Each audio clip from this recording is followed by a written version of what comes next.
Hi. Just one more question.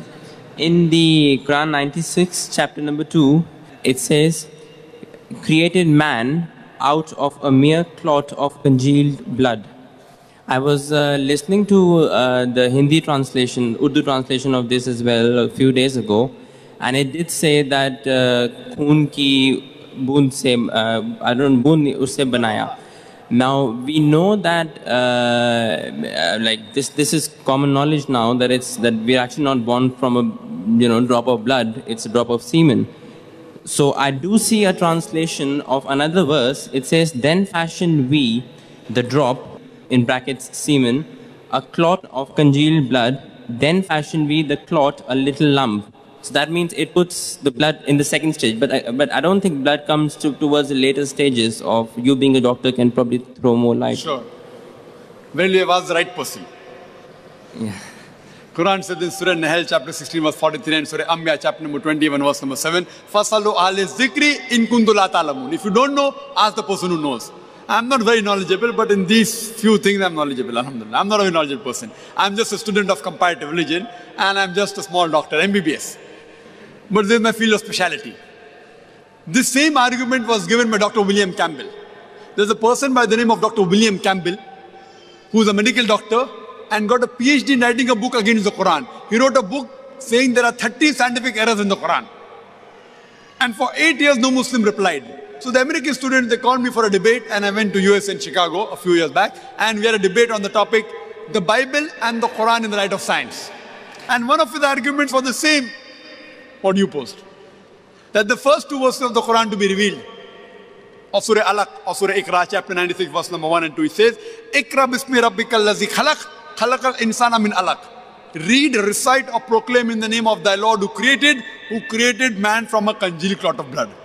He said that this was basically copied. The Greeks first thought that human beings are made from blood. It's an old theory which is proved wrong. And I as a medical doctor know, yes, human beings are not made from blood. So Prophet Muhammad, peace be upon him, he did a research. He copied from this Syrian, who copied from that Greek, and a big list he made, research. And he said, see, Muhammad sallallahu alaihi wasallam, Nauz billah, Prophet Muhammad, he copied from the Syrian, from this, that, and he gave a big lineage where he got it from, his research. His PhD did. He's a PhD doctor and a medical doctor. Then he further goes to say that all the translation you read,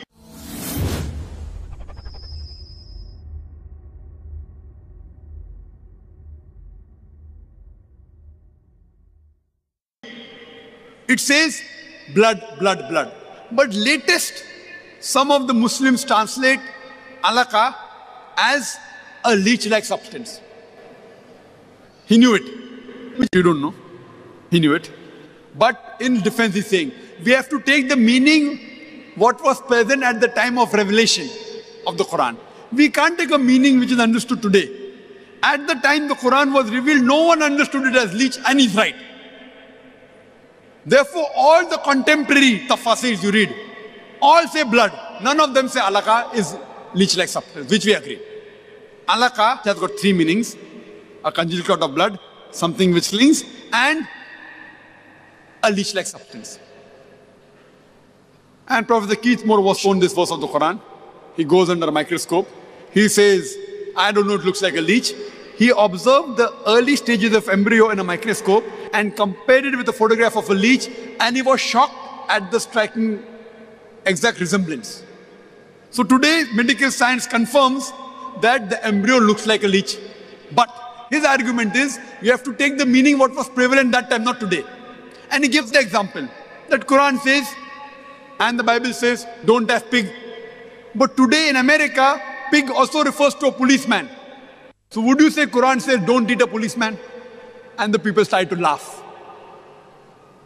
I couldn't say anything because he was speaking. I have to follow the rule. But my turn came to speak, and I said, what Dr. William Campbell says is correct as far as the Bible is concerned. Because the Injil was revealed only for that time and for those people. So whatever meaning was relevant that time you have to take. But the Quran was not revealed only for the Muslims or the Arabs, only for that time. It was revealed for the whole of humanity until eternity. So you have to take all the meanings from the time of revelation till the day of judgment. All the meanings should be taken into consideration. Can be one is correct, can be all are correct. And this William Campbell, he's practiced in Morocco, he even knows Arabic as a language. So doctor, medical doctor, MD, I am only MBBS. He's better than me, MD. PhD in writing a book against the Quran, knows Arabic language, I don't know Arabic as a language. So we had a debate.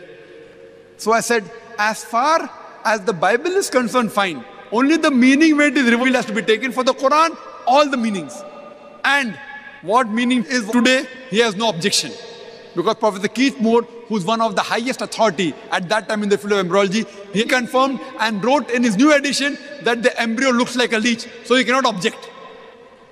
But we also know that the second meaning, it clings. Something which clings is correct because the embryo clings to the uterine wall. The latest research also says that in the initial stages, in the embryo, the blood does not circulate. So it looks like a congealed clot. So even the congealed clot is correct, which science has testified today. What the Quran says that it made from a congealed clot, by appearance, it looks like a congealed clot.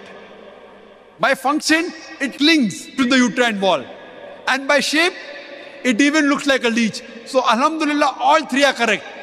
Even congealed clot is correct, even something which clings as well as leech-like substance. Hope that answers the question. Yes, sister.